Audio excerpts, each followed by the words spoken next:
హల్లెలూయా. మంచిది. ఏదేమైనప్పటికీ మన దేవుడు మంచి దేవుడు. మన అలాంటి దేవుణ్ణి మనందరం కూడా ఆరాధిస్తున్నాం, ఘనపరుస్తున్నాం, మహిమపరుస్తున్నాం. మనకు తోడుగా ఉండేటువంటి దేవుడు, మనకు నీడగా ఉన్నటువంటి దేవుడు, మన బలహీనతలను చూసేటువంటి దేవుడు, మన అవసరతలన్నీ కూడా తీర్చేటువంటి దేవుడు. అలాంటి దేవుణ్ణి మనం ఆరాధిస్తున్నాం. ఏదేమైనప్పటికీ గడిచిన దినాలన్నిట్లో పోయిన వారం నుండి ఈ వారం వరకు మనలందరినీ కూడా భద్రంగా కాచి కాపాడాడు ఆయన.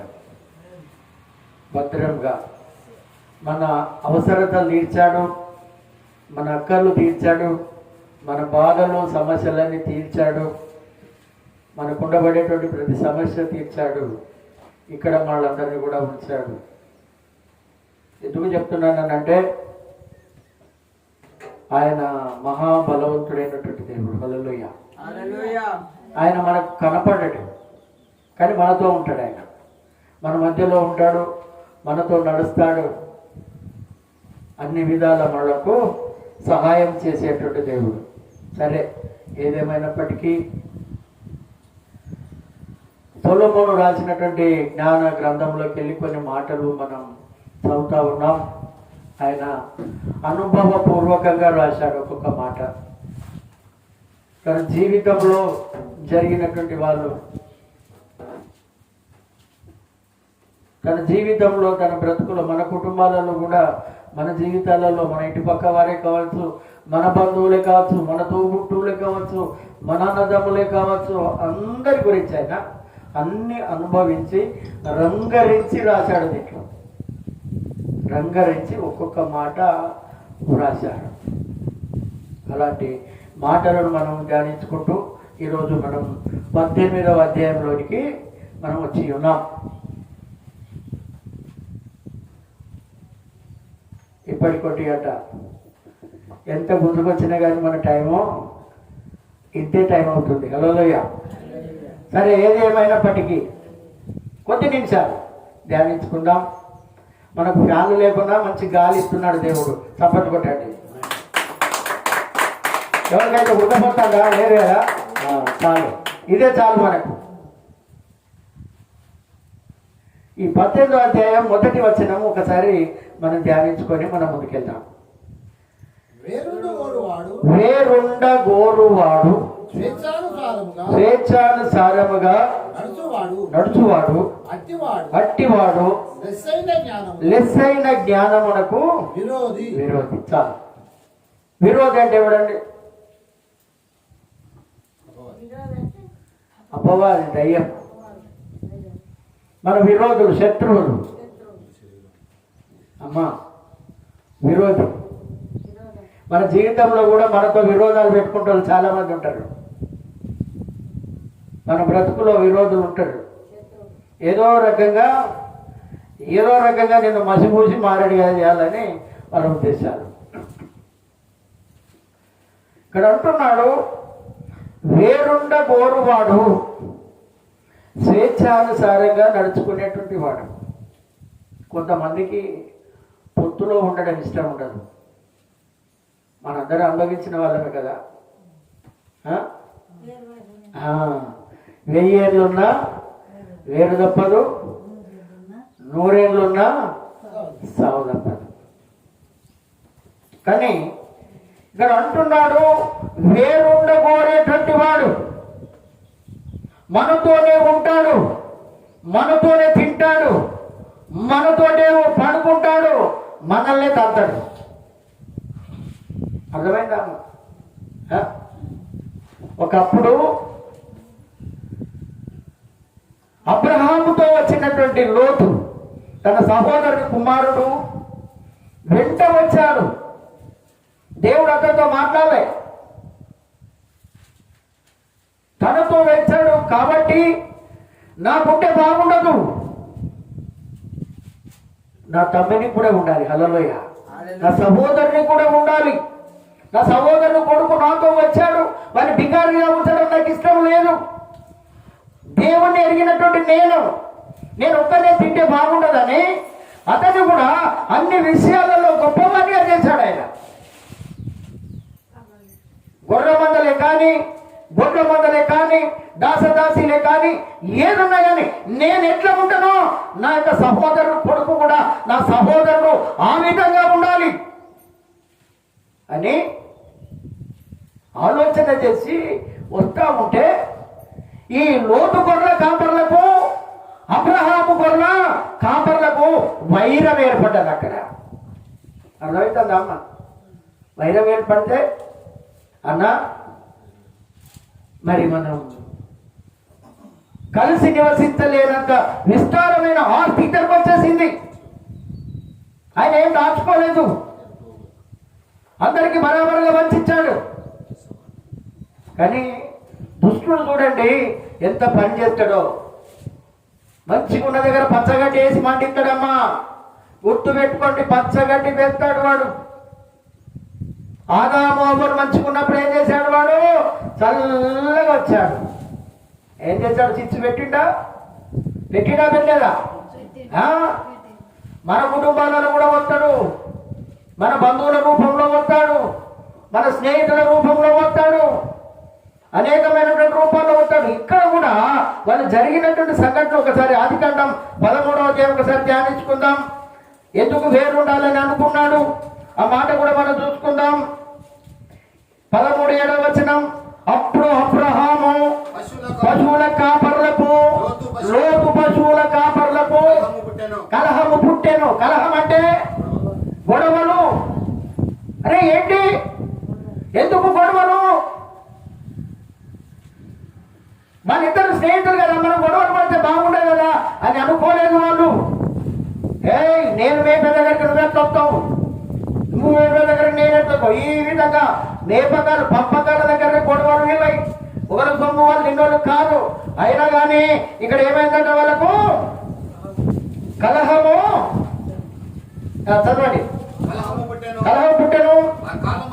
చాలు, 8వ వచనం చదవండి. కాబట్టి అబ్రహాము మనము బంధువులం, హల్లెలూయా. ఏమంటున్నాడు? మనము బంధువులం. బంధువులు అంటే ఏంటండి? బంధువులు రాగానే కోడిని కోసి, చికెన్ తెచ్చి, మందు తెచ్చి, మర్యాద చేసి అన్ని చేసినా కానీ ఒకడు తగ్గిపోయినోడే ఉంటాడు. అలా ఒకడు ఏం పెట్టినవంటోడు ఉంటాడు, ఏ ముద్దలు ఇచ్చినవంటోడు ఉన్నాడు. అలాంటి వాళ్ళు కూడా మన బంధువులలో ఉన్నారమ్మా, జాగ్రత్త. ఆ సొలొమోను జ్ఞాని వట్టిగానే రాయలేదు ఇవన్నీ.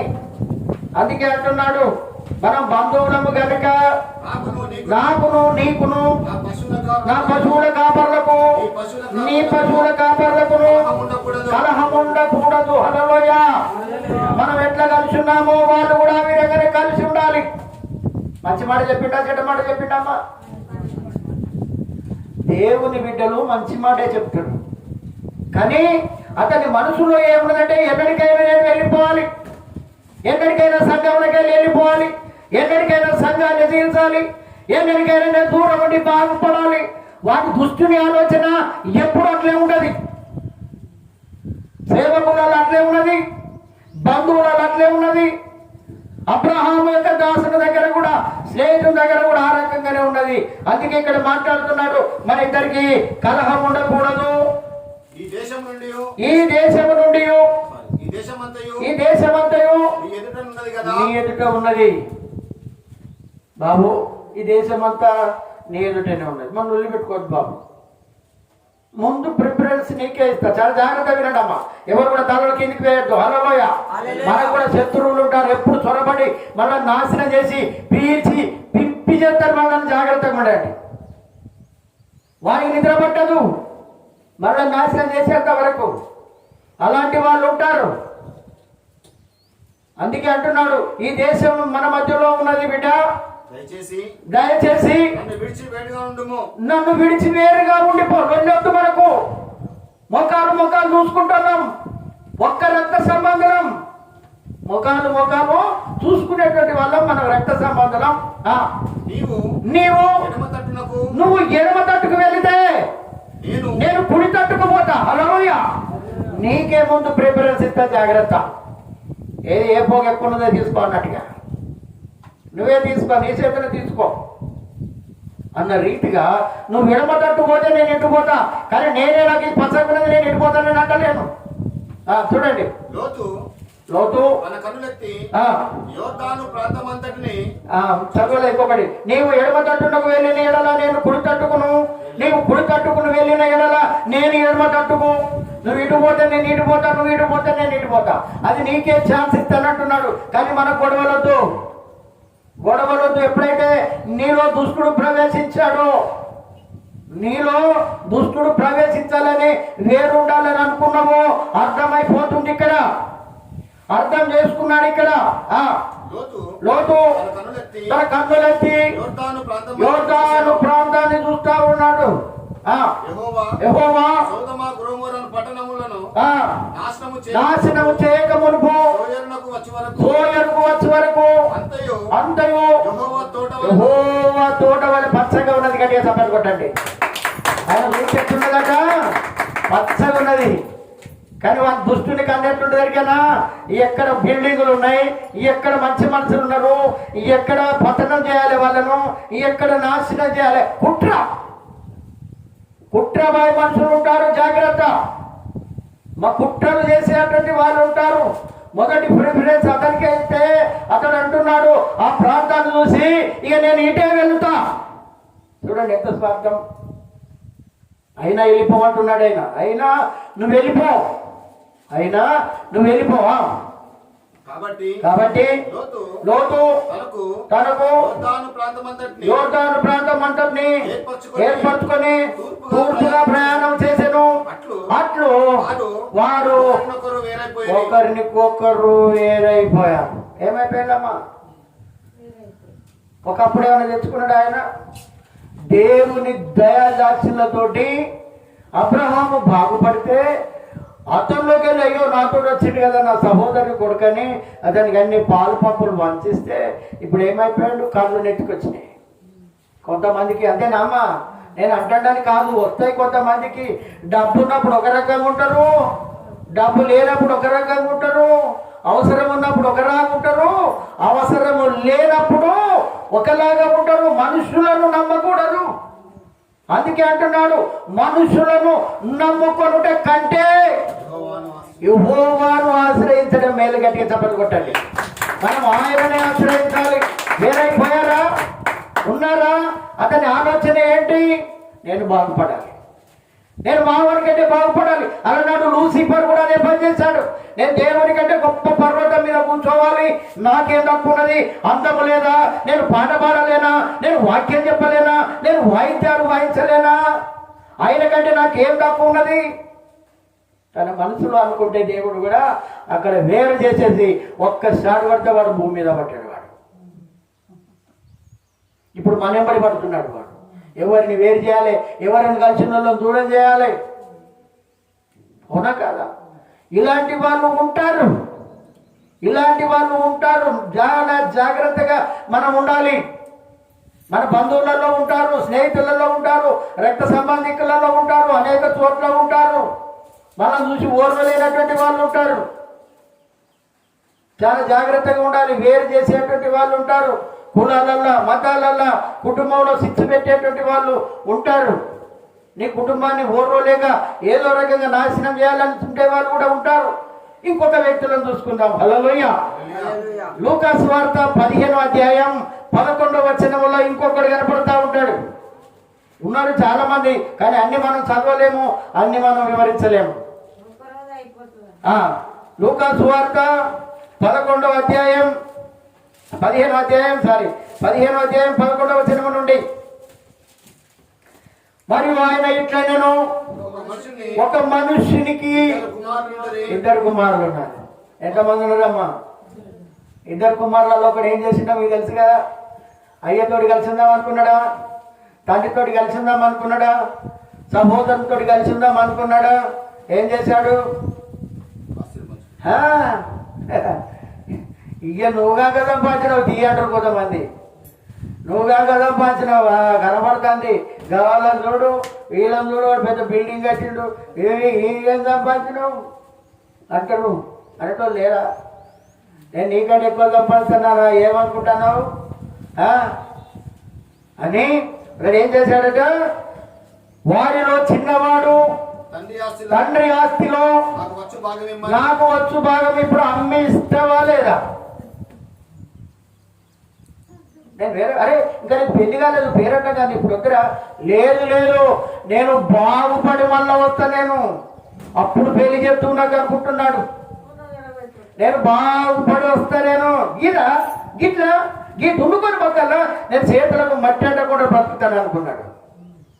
కొంతమంది ఆలోచనలు అట్లే ఉంటాయి, చేతికి మట్టి అంట కూడా బతుకుతాను, నేను అది చేస్తాను, నేను కూడా గాలి మేడలు కట్టేది తెలంగాణ నిద్రపోకుండా ఇట్లా చేయాలి, అట్లా చేయాలి, అట్లా చేయాలి, ఇట్లా చేయాలి. తెల్లవారు తుప్పున కూలిపోయారు కానీ గాలి మేడలు. అందుకే వాడు కూడా అనుకున్నాడు, తండ్రి ఆస్తిలో తనకున్న భాగం ఇవ్వని తండ్రిని అడగగా అతడు వారికి తన ఆస్తిని పంచిపెట్టాడు. ఎందుకుగా మరి వానిలో దుష్టుడు ప్రవేశం చేశాడు, విరోధులు వచ్చేసాడు. వాడు ఇప్పుడు అమ్మ ఇయ్యనంటే ఒప్పుకుంటాడా? అవసరమైతే తండ్రిని చంపేసే వాళ్ళు కూడా ఉన్నారు ఈ కాలంలో. ఆస్తి కోసం తండ్రులను చంపేటువంటి వాళ్ళు ఉన్నారు. ఒక ఆనంట భర్తను చంపి సుడికేసులో పెట్టిందట మొత్తానికి, లేకుండా ఒక డ్రమ్ములో దాచిపెట్టిందట. భర్తలను చంపే వాళ్ళు ఉన్నారు ఇప్పుడు ఈ కాలంలో, భార్యలను కూడా చంపేటువంటి వాళ్ళు, తల్లిదండ్రులను కూడా చంపేటువంటి వాళ్ళు ఉన్నారు. మనమలను కూడా నమ్మద్దు, మనమలు కూడా ముసలోళ్ళని చంపేస్తారు ఈ కాలంలో. జాగ్రత్త, విరోధులు అయిపోతున్నారు ఆస్తి కోసం, డబ్బు కోసం. డబ్బు పైసామే పరమాత్మ, డబ్బుకు లోకం దాసోహం. చూడండి, విరోధులు అవుతున్నారు, కలిసి ఉండలేకపోతున్నారు, విడిపోదామని అనుకుంటున్నారు. నీతో నాకు అవసరం లేదు, నీతో నాకు అవసరం లేదు అనుకుంటున్నారు.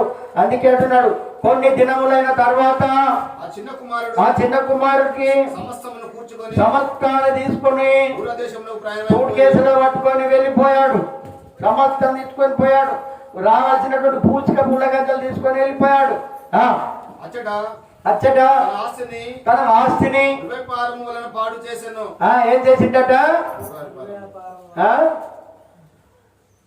దుర్వ్యాపారం, చెడ్డ వ్యాపారం, మంచి పని చేయలే, మంచి దానికి ఉపయోగించలే, చెడ్డ పనులకే ఎక్కువ పైసలు వస్తాయి, మంచి వాటికి రావు. కానీ అలాంటి వ్యాపారం చేశాడు మనోడు. తినడం, తాగడం, ఎంజాయ్ చేయడం, అన్ని విధాలు అనుభవించడం, అన్ని చేశాడు. దాన్నే దుర్వ్యాపారం అంటారు, చెడ్డ వ్యాపారం, మంచి వ్యాపారం కాదు, బాగుపడే లక్షణాలు లేవు. చేశాడు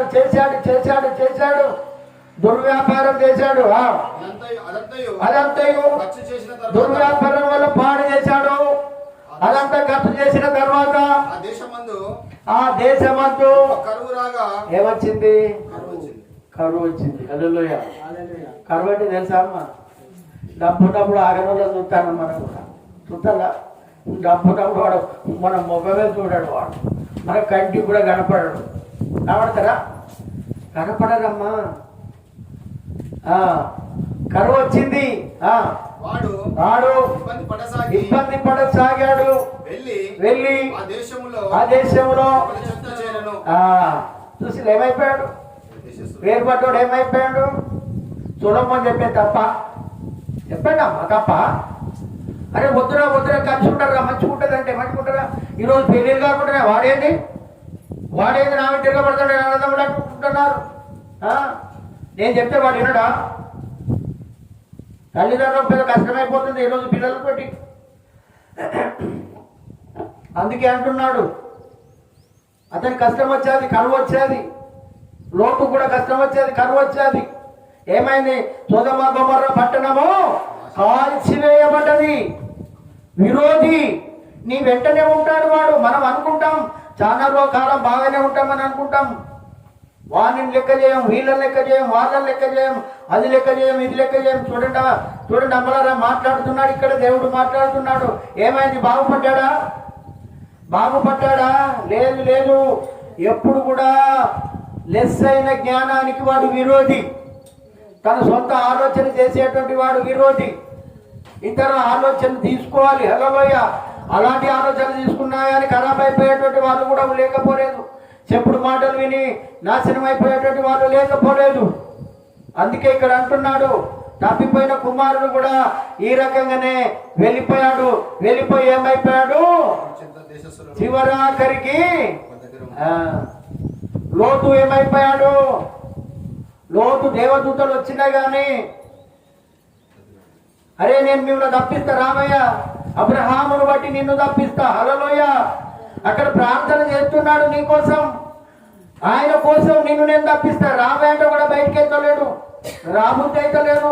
ఆ దరిద్రంలోకి వెళ్ళి ఆ గర్వం మంచిది ఏం చేస్తుంది అంటే రానియది, అహంకారం రానియదు.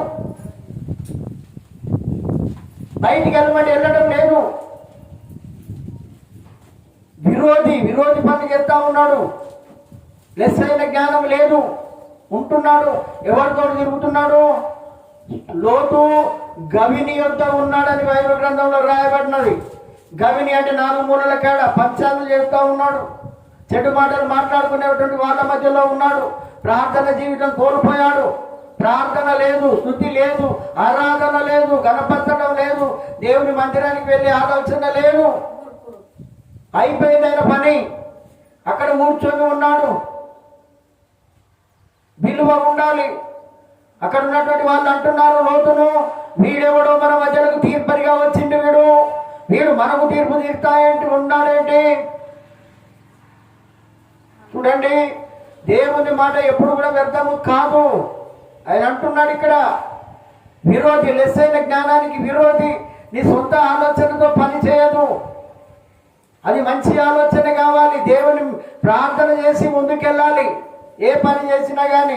అందుకే ఇక్కడ అంటున్నాడు, ఇక్కడ లోతు ఏమైపోయాడు? ఈ సోయరు పోదాం, సోయరుకు నడవమంటే, అయ్యా నేను అక్కడ దాకా ఎక్కలేను, నేను ఈ సోయరు చిన్న ఊరున్నది, నేను ఇక్కడికి పోతాను అంటున్నాడు. దేవుడితో వ్యతిరేకంగా మాట్లాడుతున్నాడు. ఎందుకంటే అప్పుడప్పుడు మనకు కూడా ఏదైనా కష్టాలు వచ్చినప్పుడు దేవుడు ఉన్నాడు, ఆ ఉంటే నాకు కూడా కనపడమను అని అనేవాళ్ళు కూడా ఉన్నారు. కష్టం వచ్చినప్పుడు తప్పమ్మా, దేవుడు మనతోనే ఉంటాడు. హల్లెలూయా.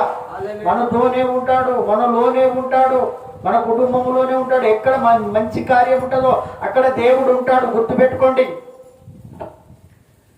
అందుకే అంటున్నాడు ఇక్కడ, ఏమైపోయాడు? సొదొమ గొమొర్రా పట్టణము నాశనం అయిపోయాది. పాపంతో కూడుకున్నటువంటి పట్టణం. ఆ పట్టణాన్ని కోరుకున్నాడు, నాశనం అయిపోయాడు. చివరాఖరికి బిడ్డలు కూడా ఆయనతో వ్యభిచారం చేశారు. ఆయనతో సొంత బిడ్డలు, కన్న బిడ్డలు, సొంత ఆలోచనతో చేసినటువంటి పనులు ఇట్లే ఉంటాయమ్మా. అందుకే అంటున్నాడు, ఒక బిడ్డకు మోయాబీలు పుట్టారు, ఒక బిడ్డకు అమ్మోనీయులు పుట్టారు. వాళ్ళకు దేశం ఏర్పడ్డాది.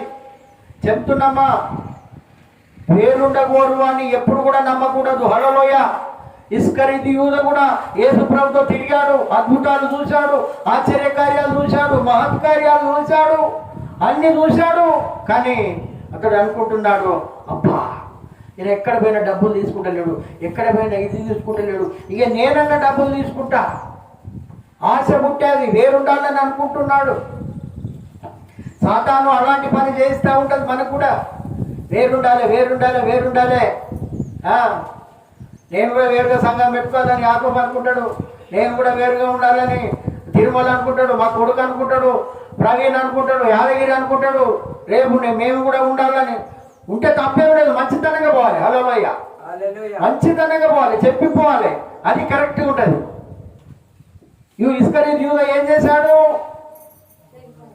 అబ్బా యేసు ప్రభు ఇంత అద్భుతాలు, ఆశ్చర్య కార్యాలు, మహత్కార్యాలు చేస్తా ఉన్నాడు, అతన్ని ఎట్లయినా బంధించాలి, అతన్ని చంపేయాలి అని యూదులు, పరిచయాలు, అక్కడ ఉన్నటువంటి వాళ్ళందరూ కూడా ఆలోచన చేస్తే ఎవరిని పట్టుకుంటే ఆయన మనకు దొరుకుతాడు ఆలోచన చేశారు. చాలా మంది, అరే ఆయన శిష్యులు అలాంటి వాళ్ళు కాదయ్యా, లాలూచి పడరయ్యా, లాలూచి పడరు, లంచాలు తీసుకుంటే వాళ్ళు ఉండరు, అందరూ అనుకుంటున్నారు. ప్రార్థన పోయే వాళ్ళు అందరూ మంచి వాళ్ళే అనుకుంటారు. చూడండి, ఎవరో ఒకరు దొంగ ఉంటారల్లా. వారి ఆలోచనే వేరుంటుంది, వారి అంతరంగమే వేరుంటుంది, వారి చూపే వేరుంటుంది. గుర్తుపెట్టుకోండి అమ్మా, ఎవడైనా కానీ. అందుకే అంటున్నాడు, వేరుండగోరు వాడి ఆలోచన వేరే ఉంటది, వేరుండగోరువాడు. అందుకే ఇక్కడ సొలొమోను, జ్ఞాని అయినటువంటి సొలొమోను రాస్తా ఉన్నాడు, అలాంటివి జరిగినాయి ఆయన జీవితంలో. అందుకే మాట్లాడుతున్నాడు ఇక్కడ. ఎవరిని వెతకాలి, ఎవరిని వెతకాలి, ఎవరిని? ఒక్కొక్కరిని తీసుకుపోయి పరీక్ష పెడుతున్నారు, ఒక్కొక్కరిని తీసుకుపోయి పరీక్ష పెడుతున్నారు. అరే ఎవరిని తీసుకుపోతే మనకు యేసు ప్రభు మనకు పట్టుకోగలుగుతాడు. ఆయన ఉండేటువంటి పరిస్థితులు, ఎక్కడ ఉంటాడు, ఏ ఊరిలో ఉంటాడు, ఏ గ్రామంలో ఉంటాడు, ఏ ప్రాంతంలో ఉంటాడు, ఏ సమయానికి ఉంటాడు, ఇవన్నీ కూడా కావాలనంటే ఒక వ్యక్తి కావాలి. ఆ వ్యక్తి కావాలనంటే ఏం చేయాలి? ఆయనతోటి తిరిగేటువంటి ఒక వ్యక్తి కావాలి. హల్లెలూయా. అంతేనా? అంతేనా? ఒక వ్యక్తి గురించి తెలవాలి, చెప్పాలని అంటే ఆయనతోటి తిరిగినోడైతేనే చెప్పగలుగుతాడు, ఆయనతోటి ఉన్నోడైతేనే చెప్పగలుగుతాడు. మాకేమెరక, గాయన సంగతికి ఆయనకి ఎరక, గీమె సంగతికి ఏమే ఎరక, మాకేమెరక. ఆమెతోటి ఆమె ఎప్పటికుంటుంది కాబట్టి ఆమెకు తెలిసి, ఆయనతోటి ఆయన ఎప్పటికుంటాడు కాబట్టి ఆయన తెలుసు. అంతే కదా అమ్మ. వేరే విషయాలు వెళ్తే మనకు తెలియవు, మర్మం తెలియదు. కానీ ఎవడు ఆశపడుతున్నాడు, ఎవడు డబ్బు కోసం ఆశపడుతున్నాడు, ఎవడు డబ్బు సంపాదనలు ఆశపడుతున్నాడు, వీళ్ళందరినీ కూడా ఒక్కొక్కరిని ఉడబోసారు. వాళ్ళు ఉడబోస్తే చివరి ఆఖరికి మన ఇస్కరీతు యూదా దొరికిండు వాళ్ళకు. ఇస్కరీతు యూదా దొరికాడు వాళ్ళకు. ఆలోచన చేస్తూ ఉన్నాడు, వాళ్ళ దగ్గర తిరుగుతున్నాడు, కొన్ని రోజులు ఆయనతో ఉంటున్నాడు, వీళ్ళతో ఉంటున్నాడు, మళ్ళీ ఏర్పడకుండా ఇక్కడ ఉంటున్నాడు. అమ్మా, అలాంటి వాళ్ళు ఉంటారు. కొన్ని రోజులు అటుంటాడు, అటుండి మాట్లాడతాడు, అక్కడెక్కడెక్కడ ఉంటాడు. అలాంటి వాళ్ళు మన మధ్యలో కూడా ఉంటారు. సీక్రెట్గా మాట్లాడే వాళ్ళు ఉంటారు, గుసగుస మాట్లాడే వాళ్ళు ఉంటారు, చెప్పుడు మాటలు చెప్పే వాళ్ళు ఉంటారు. గుసగుస కొన్ని రోజులు అటు మాట్లాడతాడు, కొన్ని రోజులు ఇటు మాట్లాడతాడు, కొన్ని రోజులు అటు మాట్లాడతాడు, తీయని మాటలు చెప్తాడు. అవ్వను మోసగించినట్టు నిన్ను మోసగిస్తాడు, నన్ను మోసగిస్తాడు, ఈ ప్రపంచాన్ని మోసగించని కూడా తయారైపోయాడు. అలాంటి వాడు యేసు ప్రభుతో తిరిగాడు. అందుకే అంటున్నాడు, నా హితుడు, నా స్నేహితుడు, నాతో భోజనం చేసినటువంటి వాడు నాపైనే మడుమ ఎత్తాడని మాట్లాడుతున్నాడు దేవుడు. హల్లెలూయా. మనమైతే అంటాం, వాని రుణం తిన్నవా, వాని పొలం తిన్నవా, మనం అది చేసినవా, ఇది చేసినవా, వానికి అన్నీ చేసినాం, మనకు అన్యాయం చేసిపోయాడని అనుకుంటాం మనం. కానీ వాడు మనకే సరిపెట్టాడు, గుర్తుపెట్టుకోలే. వాడు ఎప్పుడైనా లెస్ అయిన జ్ఞానానికి విరోధి. వాడు ఎప్పుడు ఏం చేసే తెలియదు. కుట్రలు వన్నుతున్నారు, కుతంత్రాలు వన్నుతున్నారు, మోసం వన్నుతున్నారు ప్రజలు. అతడు కూడా అనుకుంటున్నాడు, ఎవడు దొరికాడనంటే లాస్ట్కు ఇస్కరీతు యూదా దొరికాడు. డబ్బు మీద ఆశ బాగున్నది, అరే పలానోడైతే పర్వాలే అనుకుంటారు కదా. పలానోడిని పట్టుకుంటే మనకు అన్ని బయటకొస్తాయి. తీసుకొని వెళ్ళిపోయారు. అతడు అక్కడికి పోయి మంచి కూర్చేసి కూర్చుండబెట్టి మంచి పలహారాలు ఇచ్చి మంచిగా తినబెడితే మాట్లాడుకుంటా అని అంటున్నాడు, నేను ఆయనకు అప్పగిస్తే నాకు ఏమి ఇస్తారని అడుగుతాండి కాక. ఆయనను అప్పగిస్తే నాకు ఏమి ఇస్తారు, మీరు ఏమాలోచించిల్లు అని అడిగితే వాళ్ళు అంటున్నారు, 30 వెండి నాణాలు ఇస్తాం బిడ్డ. ఎన్ని వెండి నాణాలట? 30 వెండి నాణాలు ఇస్తాం బిడ్డ అనగానే 30 ఇస్తారా, పర్వాలే 30 పెట్టి 100 ఎకరాలు కొనుక్కోవచ్చు. అప్పుడు ఆ కాలంలో 100 ఎకరాలు కొనుక్కోవచ్చు, మామిడి తోటలు కొనుక్కోవచ్చు, జీడి మామిడి తోటలు, ఆ తోటలు, వ్యవసాయం, బంగ్లాలు, ఇవన్నీ డబ్బులు, మనల్ని అందరు నమస్తే పెడతాంటారు, వాటి కార్లు పోవచ్చు. అంతేనా? ఆలోచనలు వస్తూ ఉంటాయి డబ్బులు చూడగానే. అలాంటి ఆలోచన చేస్తూ ఉన్నాడు, నేను అప్పగిస్తా, సంఘాన్ని అప్పగిస్తా, అవసరమైతే మనుషులను అప్పగిస్తా, వాళ్ళని ఎక్కడుంటాడో నేను దొరకబట్టిస్తా, ఎక్కడుంటాడో నేను దొరకబట్టిస్తా. 30 వెండి నాణాలా అనుకున్నాడు. ఆ 30 వెండి నాణాలు ఇవ్వగానే పట్టుకున్నాడు, ఆ యొక్క సంచిలో వేసుకున్నాడు. ఆయన సంచిలో వేసుకొని బైబిల్లో రాయబడినది, ఎక్కడ దొరుకుతుందా అని కనిపెట్టి తిరుగుతాడు అవట వాడు. ఎక్కడ పట్టియాలి, ఏ సమయంలో పట్టియాలి, ఎట్లా పట్టియాలి అని ఆలోచన చేసి తిరుగుతూ ఉన్నాడు. ఒకరోజు మేడగదిలో ప్రభువుల సంస్కారం ఏర్పాటు చేశారు, ప్రభోజనం ఏర్పాటు చేస్తే మేడగది ఎక్కడ ఏర్పాటు చేయాలి ప్రభు అంటే ఇవన్నీ మనకు తెలుసమ్మా. మేడగది ఎక్కడ ఏర్పాటు చేయాలని అంటే దేవుడు అన్ని అర్థంతులు చెప్పాడు. మనందరం చాలాసార్లు విన్నాం.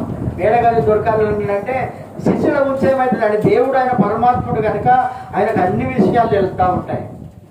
ఆయనకు అన్ని విషయాలు తెలుస్తూ ఉంటాయి. పలాని ఇంటికి వెళ్ళండి, పలాని గ్రామానికి వెళ్ళగానే ఒక ఆయన నీళ్ళకుండా మోసుకొని వెళ్తాడు.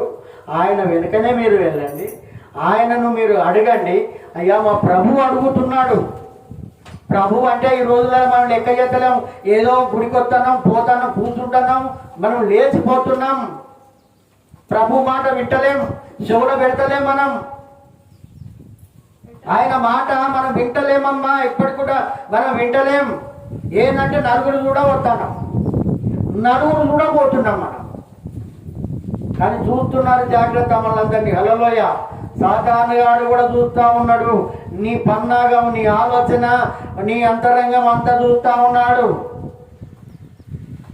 ఎప్పుడైతే నీళ్ళకుండా మోసుకున్న దగ్గరికి పోయాడో ఆయన అడిగాడు, అయ్యా మాకు ఒక విడిది స్థలం కావాలి, ఆ స్థలంలో మేమందరం ప్రభు రాత్రి భోజనం మేము ఏర్పాటు చేసుకోవాలి, మా ప్రభు అడుగుతున్నాడు. యేసు ప్రభు ఏ రకంగా చెప్పారో ఆ రకంగా అడిగేవారికి, అయ్యా ప్రభు అడుగుతున్నాడా, రండి మా ఇంట్లో 5 రూమ్ ఉంది, దాంట్లోకి వెళ్ళండి అని లోపల వేసి టేబుల్ ఉన్నాయి, కుర్చీలు ఉన్నాయి. చప్పట్లు కొట్టండి. మన ఇళ్ళలో ప్రార్థన పెట్టుకోవాలంటేనే భయపడుతున్నాం మనం. అమ్మా ఇంట్లో ప్రార్థనలు పెట్టుకోవాలంటేనే భయపడతాను. చూడండి, ప్రభుతో ఆయన ఎప్పుడైనా మాట్లాడా? మాట్లాడలే. అయినా కానీ ప్రభువు మా ఇంటికి వస్తాడట, ప్రభువు మా ఇంటికి వస్తాడటని గొప్ప మేడగది అని బైబిల్ గ్రంథంలో మేడగది చూపించి ఆ ఇంటి మీద తీసుకుపోయి ఇది సరిపోతా, సరిపోతుందండి. దేవుడు చెప్పిండు మాట, ఆయన వింటాడు. పో, ఆయన చూపిస్తాడు, వెళ్ళండి. మీరెందుకు బాధపడుతున్నారు? ఎక్కడ తిరగాలి, ఎవరిని అడగాలి, మాకేం తెలియదు. ఒక రూజుడు అమ్మాట చూస్తలేరు మీరు అక్కడ ప్రార్థన జరిపిద్దామంటే. ఇక మీరు ఏం తెగిస్తారు దేవుని కోసం చెప్పండి? ప్రార్థన పెడదామంటే కొంచెం సహకరిస్తలేరు. మాకోసం అమ్మ మేము ఆశపడుతున్నామా? గుర్తు పెట్టుకోవాలమ్మా, ఇవి దేవుని మాటలు, మా మాటలు కాదు. దేవునికి సహకరించాలి, దేవుని మాటలకు సహకరించాలి. ఆయన ఎవరని ఇచ్చారు గొప్ప మేడగదని? ఏ కులం మీది, ఏ మతం మీది, మీరెవరు?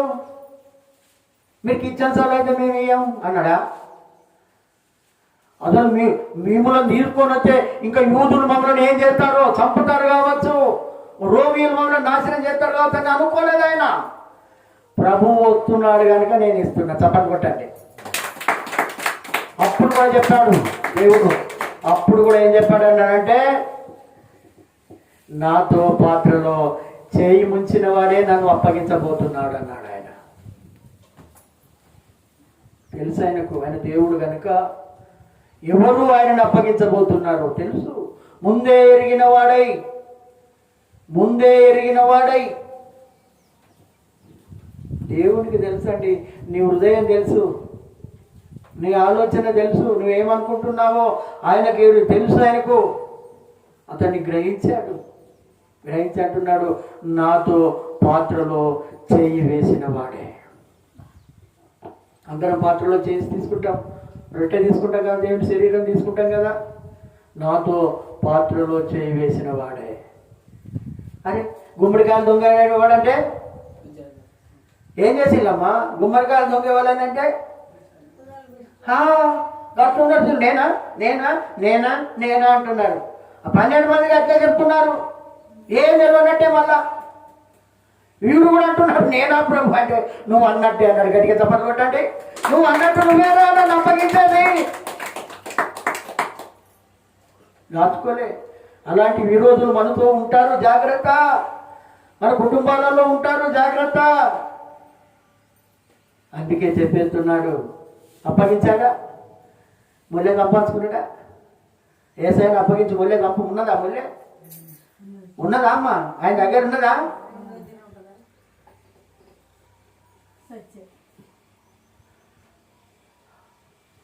ఆయనను కొరడా దెబ్బలు కొట్టి సిలువ వేస్తా అంటే ఇదంతా చేస్తా అంటే చక్కగా మళ్ళీ వాళ్ళ దగ్గరికి పోయిండు. అమ్మా ఎప్పుడు కూడా గుర్తుంచుకొని వేరుండేటోడు వేరైపోయేటోడు ఎన్నటికైనా నాశనం అయిపోతాడు. వాడు గుర్తుపెట్టుకోవాలి. వాళ్ళ విరోధి ఉంటాడు, వాళ్ళ శత్రువు ఉంటాడు. వాడు ఒక మాయలోడు,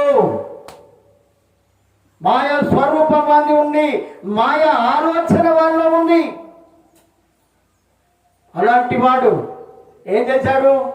అవన్నీ చూసి ఆ నీతిమంతుని రక్తం కోసం అని ఇవన్నీ తీసుకొని ఉన్నది, ఇవన్నీ మీరే తీసుకుంటారా, నాకు అవసరం లేదు, ఆ నీతిమంతుని చంపేసిన నేను అంటున్నాడు. నీతిమంతుణ్ణి చంపేశాడురా, ఇప్పుడు నాకు తెలిసిందిరా అని వాళ్ళు అంటున్నారు. అదేదో నీది నువ్వే చూసుకో, మాకు అవసరం లేదు అంటే దేవాలయంలో పడేశాడు. వాటిని పడేసి పోయి మరి ఆయన దగ్గర పోయి పశ్చాత్తాపడితే పోనీ అది పోనీ కదా. చచ్చినా నేను పోను, చచ్చినా నేను మాట్లాడా. విరోధి ఆత్మ ఇట్లుంటుంది, చచ్చినా పోను అనుకున్నాడు. ఏమైపోయాడు? పోయిండు, ఉరి పెట్టుకొని చచ్చిపోయాడు. ఏం చేశాడు? 30 వేడి నాణాలు ఏమైనా పని చేసినా? లోతు ఏమైనా బాగుపడ్డా? వారి భార్య ఉప్పు స్తంభం అయిపోయాడు. అవునా? లోతు భార్య వెనుక తిరిగి చూసింది. హల్లెలూయా. లోతు భార్య వెనుకకు తిరిగి చూసింది. ఎందుకు వెనుక తిరిగి చూసింది? సొమ్ము కాదమ్మా, పేద గ్రంథంలో రాయబడి ఉన్నది.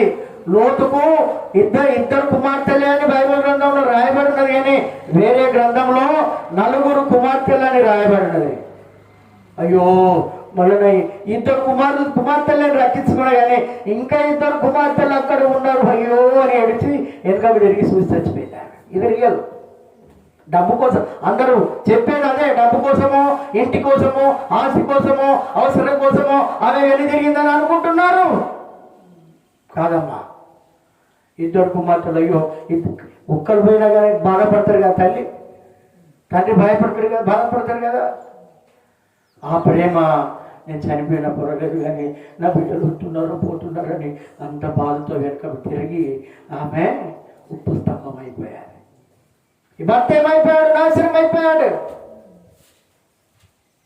ప్రార్థన చేయటం లేదు, మళ్ళీ వెళ్ళి తిరిగి వెళ్ళిపోయాడు. డబ్బుందా, ఆస్తి ఉందా, అంతస్తు ఉందా, మిద్దెలు ఉన్నాయా, మేడలు ఉన్నాయా?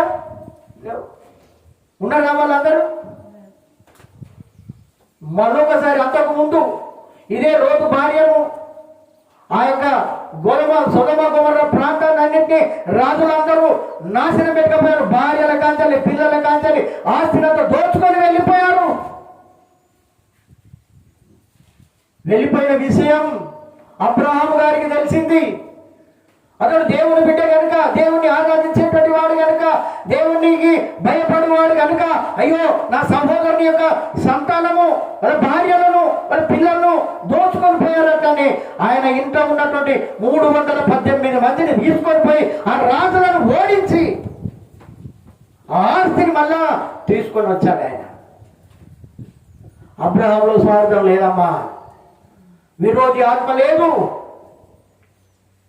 అంత గొప్ప మనసు అబ్రహాముది. అందుకే అబ్రహాము దేవుని నమ్మెను, అది అతనికి నీతిగా ఎంచబడాను. అదే లోటు అయితే అదే పని చేసు. ఇదే అబ్రహాంకి ఇలాంటి నష్టం జరిగితే, నీకేమైనా నష్టం జరిగి నువ్వు బాధపడతాంటే పక్కపక్క నవ్వే వాళ్ళు ఉన్నారు మన పక్కపట్టి. నువ్వు చెడిపోతే పక్కపక్క నవ్వే వాళ్ళు ఉన్నారు మనతో. వాళ్ళని ఎప్పుడు నమ్మద్దు. వాళ్ళని మనం పక్కపక్క నమ్ముతాడు, మరి చెడిపోతే నమ్ముతాడు, మనం అప్పులలో ఉంటే నమ్ముతాడు. ఎవడ అప్పులో మన ఇంటికి వస్తుంటే కిటికీలకే చూస్తాడు, లేకపోతే తలుపు తీసి చూస్తాడు, బజార్లోకి వచ్చి చూస్తాంటారు మనలను. ఎవరు ఆదుకుంటారా వాళ్ళు? లేదు, ఇంకా వాళ్ళను మనల్ని ఇంకా నీచంగా చూడాలని ఆ విధంగా చూస్తూ ఉంటారు వాళ్ళు. అలాంటి వాడిని ఎప్పుడు కూడా నమ్మకండి అమ్మా. మీరు అట్లా ఉండకండి. ఎదుటి వాడు పూట పడితే సహాయం చేయండి. అందుకే నీ రక్తం సంబంధి నీ కనపడ్డప్పుడు నువ్వు ముఖం దాచుకోకని చెప్తున్నది పరిశుద్ధ గ్రంథం. మనం దేవుడికి సహాయం చేసేటువంటి వాళ్ళంగానే మనం ఉండాలి. ఎప్పుడు కూడా వేరుగా ఉండద్దు. నా పాడగడ బాగుంటుంది, ఆ పాడగడ రాళ్ళతో నాకు అవసరం లేదు అని ఎప్పుడు అనుకోవద్దు. మనం నేర్పించడానికి ప్రయత్నం చేయాలి. ఇతరులకు దేవుడి మాటలు వివరించాలి, దేవుడి మాటలు ప్రకటించాలి. మనం చూడండి, వేరుండేవాడు ఎంత పని చేస్తున్నాడు. విరోధి వాడు, విరోధుడు వాడు, మనకు విరోధి వాడు, శత్రువు వాడు మనకు. అలాంటి వాడు ఎప్పుడు కపట మనస్సు వారికి ఉంటుంది. ఓహో, ఎన్ని రోజుల్లో చూస్తాను వైభోగం అంటాడు ఒకడు. ఉన్నదమ్మా, లేకపోలేదు. మనం బాగుపడితే ఓర్వడు, పనులు కొరుకుతాడు వాడు. పనులు కొరికేటువంటి వాళ్ళు ఉన్నారు. అందుకే మాట్లాడుతున్నాడు. తప్పిపోయిన కుమారుడు ఏం చేశాడు?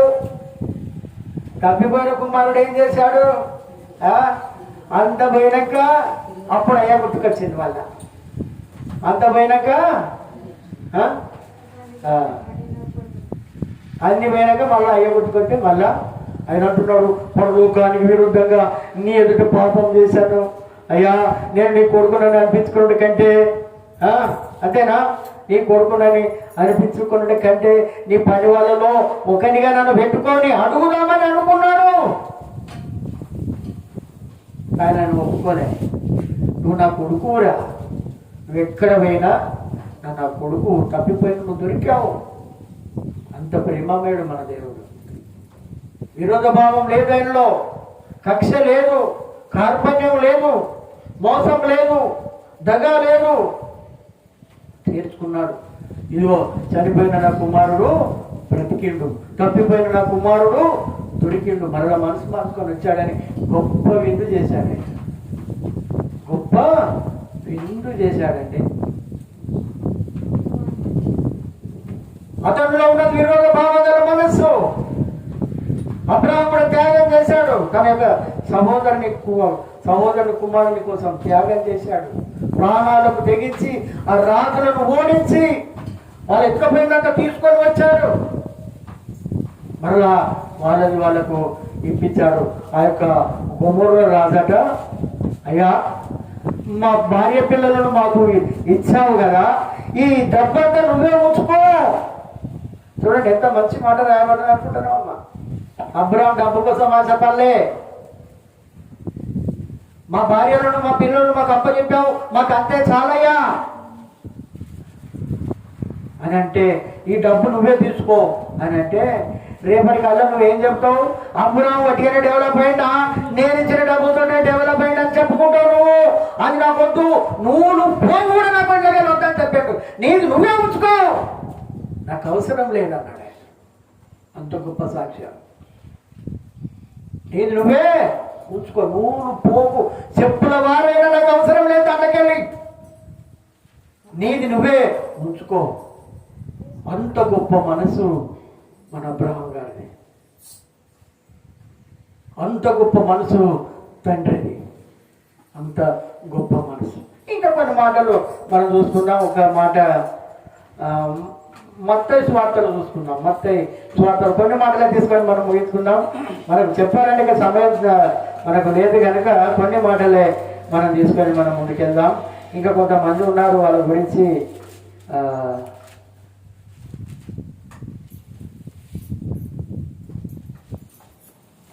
మత్తయి సువార్త 12వ అధ్యాయం.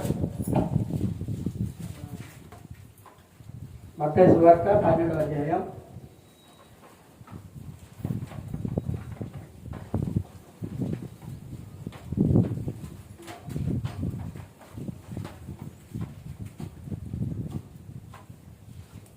మత్తయి సువార్త 12వ అధ్యాయం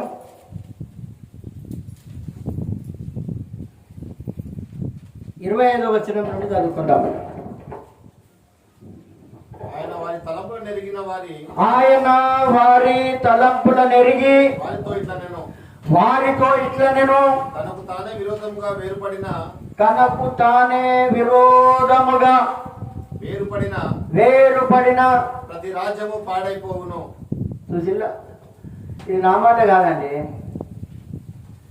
ఎవరికి అన్యాయం చేయొద్దు మనం, ఎవరికి అన్యాయం చేయొద్దు, మోసం చేయొద్దు మనం. ఒకరి మనసును తృణీకరించకూడదు, ఒకరి మనసును గాయపరచకూడదు, ఒకరికి అన్యాయం చేయకూడదు. అందుకే ఇక్కడ మాట్లాడుతున్నాడు, ఏమంటాడు? వారి తలంపులను ఎరిగి, వారి తలంపులు అట్లా ఉన్నాయి, వారి తలంపులు ఆలోచనలు అట్లున్నాయి. నీ ఆలోచన ఎట్లున్నదో, నా ఆలోచన ఎట్లున్నదో అది ఊరికి తెలియదు. గూడు పుట్టాడి లోపల ఉంటుంది, అది మసులుతా ఉంటుంది లోపల. అంతేనా? దాన్ని చంపితే నాకు కళ్ళు చల్లబడతాయి, వాడిని చంపితే నాకు కళ్ళు చల్లబడతాయి అనేటోళ్ళు లేరా? ఎన్నడు పోతుందో, ఎన్నడు పోతుందో, ఈ పీడ ఎన్నడు కూడా అవుతుందో అనేవాళ్ళు లేరా? అన్నాడు. మన ఆలోచనలు అట్లున్నాయి కాబట్టి యేసుప్రభు మాట్లాడుతున్నాడు. ఇది నా మాట కాదమ్మా, యేసుప్రభు పలికిన మాట ఇది. అందుకే అంటున్నాడు ఇక్కడ, వారి తలంపులను ఎరిగి వారితో ఇట్లనను, తనకు తానే విరోధముగా వేరుపడిన ఏ పట్టణమును, ఏ ఇల్లైనను, ఏ సంఘమైనను, ఏ సమాజమైనను, ఏ కుటుంబమైనను నిలవదు. కొత్తల సంబరం మంచిగానే ఉంటుంది అమ్మా, ఇంటల్లా కొత్తప్పుడు ఏర్పడ్డప్పుడు సంబరం మంచిగానే ఉంటుంది. చికెన్లు తెచ్చుకుంటారు, మటన్లు తెచ్చుకుంటారు, బిర్యానీలు తెచ్చుకుంటారు, ఏదంటే అది వండుకొని తింటారు. మళ్ళీ అన్నీ అయిపోయినాడు. అవ్వ ఏం కూర చేసినావే, అమ్మ ఏం కూర చేసినావు, అమ్మకు సాటుగా తెచ్చుకొని తింటారు కనపడకుండా. ముల్లలు ఏమో పట్టకపోతే వీటంటే ఏం లేదే, నీకు తెచ్చేయలే, నీ అవ్వ చిన్నప్పుడు సాటుకు తెచ్చేయలే వాళ్ళు కనపడకుండా. నువ్వేం చేస్తావు? నీ కొడుకులు అంత ఎక్కువగా నీ అవ్వ అంత తక్కువనా? అలా చేసేవాళ్ళు లేరా? మీట మీద చూస్తాంటే విన్నారా మీరు అంటది. ఓ రోజు కోపం వచ్చినాడు అవ్వ. ఏదో నేను చెప్తాను తప్ప,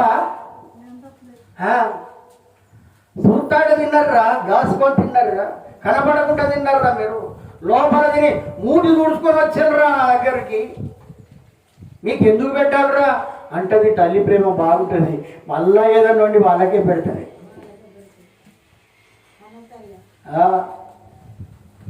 అందుకే ఇక్కడ అంటున్నాడు, ఇక్కడ తనకు తానే విరోధముగా వేరుపడిన, వేరుపడడం. వేరుపడడం అంటే తెలుసా? కొంతమంది పెళ్లి కాగానే తల్లిదండ్రులు ఉంటున్నారు ఈ కాలంలో, వేరుపడదాం, వేరైతేనే నీ ఇంటికి వస్తా, సంసారం చేస్తా, లేకపోతే కాకు నవ్వుతాడు. ఎందుకంటే ఆయన కొడుకులు గల పూట కదా, నవ్వుతాడు. అందుకే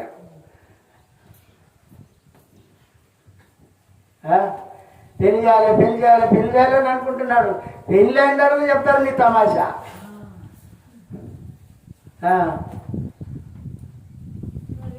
భలే తమాషా. వేరుపడిన తర్వాత అందుకే అంటున్నాడు ఇక్కడ,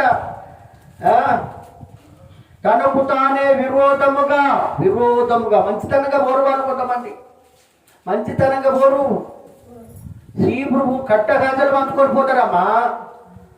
అలుకు పిడిస కూడా పట్టుకొని పోయేటోళ్ళు ఉన్నారు, ఏది వదిలిపెట్టరు.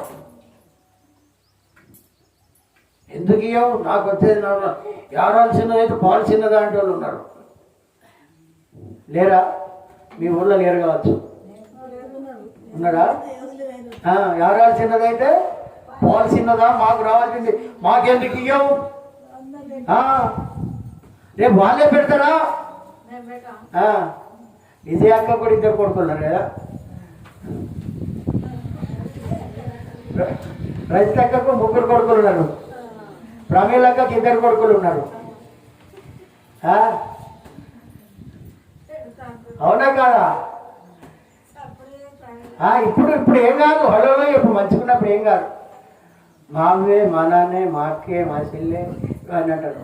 కోపాలు వచ్చినాడు చెప్తుంది అమ్మా.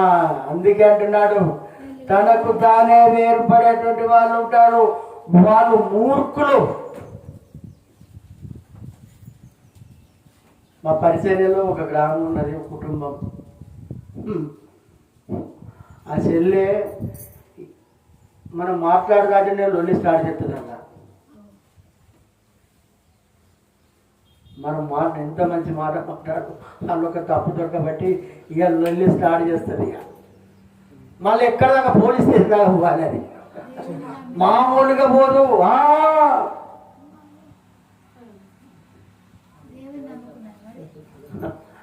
అటు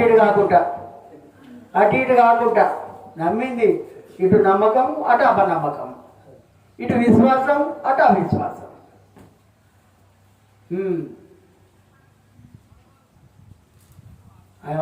ఆమె భర్త అంటాడు, నేనైతే నిగుతానన్నా, వేరేవాడైతే దాన్నన్నా చంపు, నేనన్నా వాడన్నా తెచ్చుకోమంటాడు. మాట మాట్లాడగట్టది కథం, నోరు మూతలే.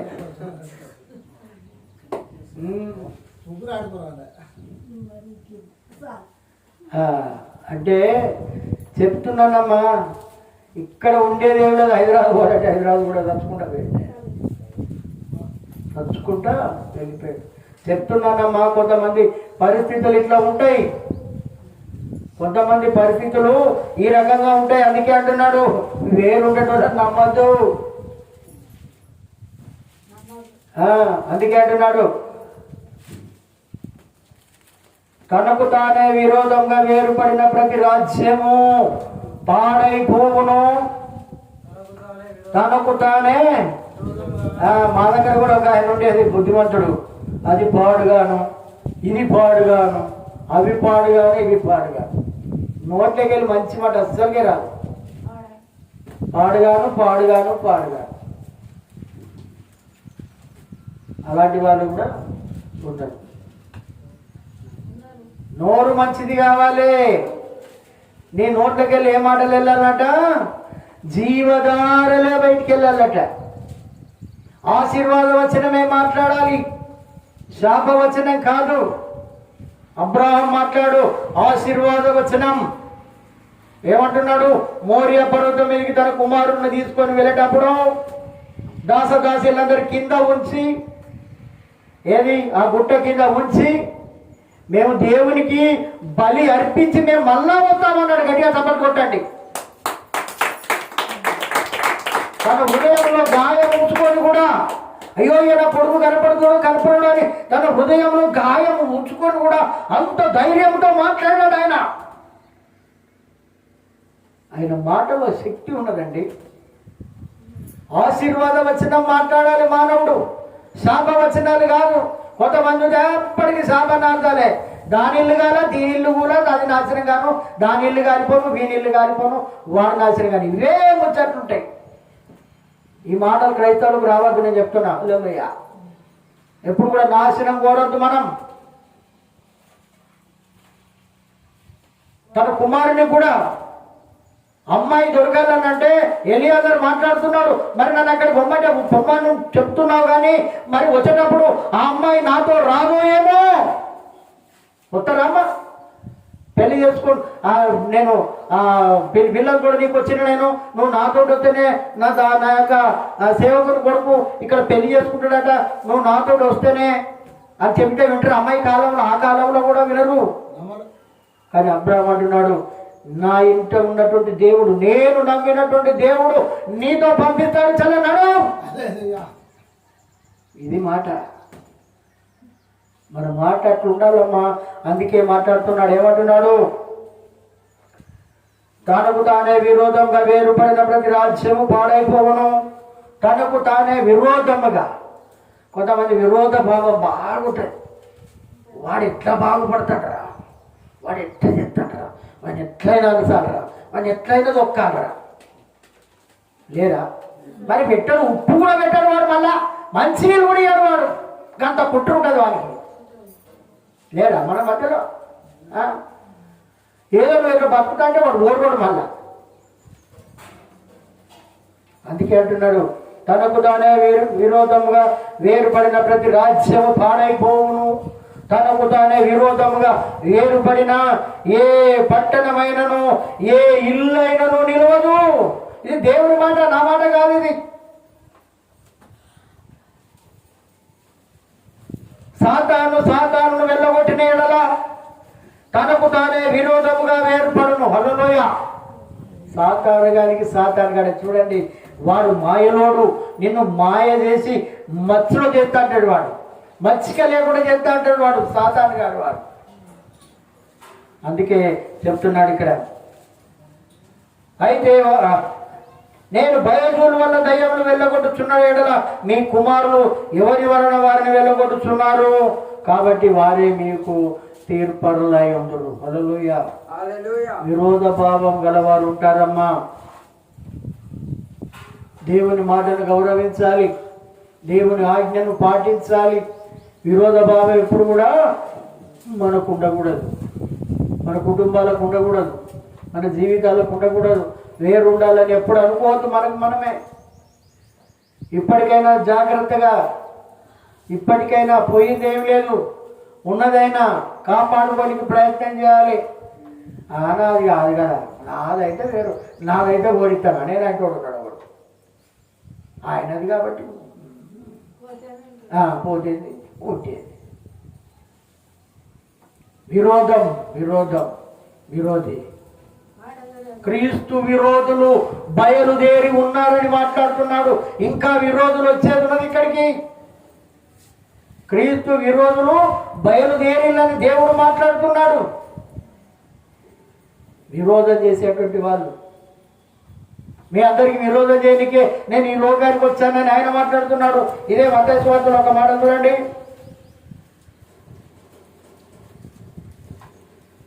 ఇదే 10వ అధ్యాయం. ఈ మాట చూసుకొని ముగించుకుందాం. 34వ వచనం నుండి చదువుకుందాం.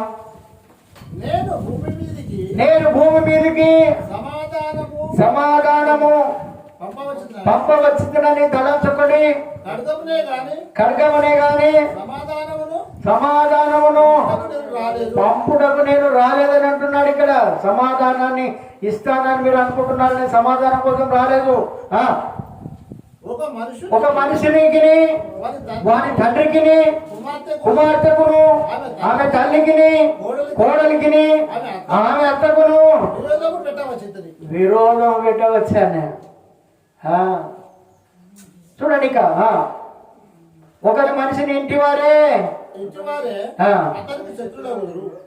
నీ ఇంటి వాళ్ళ నీకు శత్రువులు అవుతారు. జాగ్రత్త. బిడ్డ కాదు, కొడుకు కాదు, అల్లుడు కాదు, ఎవరు కూడా కారు కారు కారు.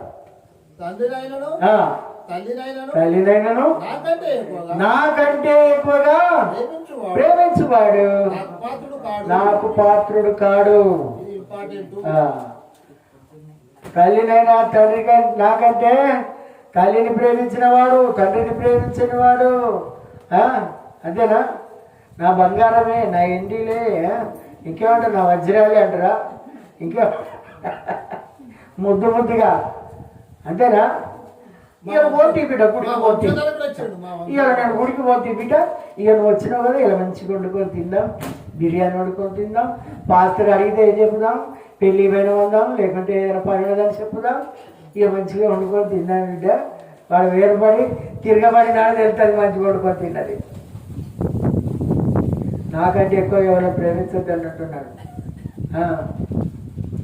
తెల్లారు ఎవరైనా కొడుకుల బిడ్డలను చూసుడు బంద్ చేయండి, మోకరించి ప్రార్థన చేయడం నేర్చుకోండి, వాక్యం చదవడం నేర్చుకోండి, వాక్యం హృదయానికి హత్తుకోండి, వాక్యాన్ని ముద్దాడండి, దీన్ని తెరవండి. ముందుగా చేతులు చూసుకోకండి, గీతలు చూడకండి, రేఖలు చూడకండి, పచ్చంగా చూడకండి, వారు వీళ్ళు చెప్పే మాటలు వినకండి.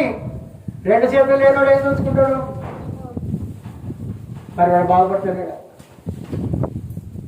అందుకే గుర్తుంచుకోండి అమ్మా, ఎప్పుడు కూడా దేవుడు ఏమంటున్నాడు అంటే, ఏది స్వేచ్ఛానుసారంగా వేరై ఉండకూడవాడు ఎన్నడికైనా క్రీస్తుకు విరోధి. హల్లెలూయా. దేవునికి విరోధి, మనుషులకు విరోధి, అందరికీ విరోధంగానే ఉంటాడు. కనుక దేవుడు ఇంటి మాటలు దీవించును గాక. ప్రార్థన చేసుకుందాం.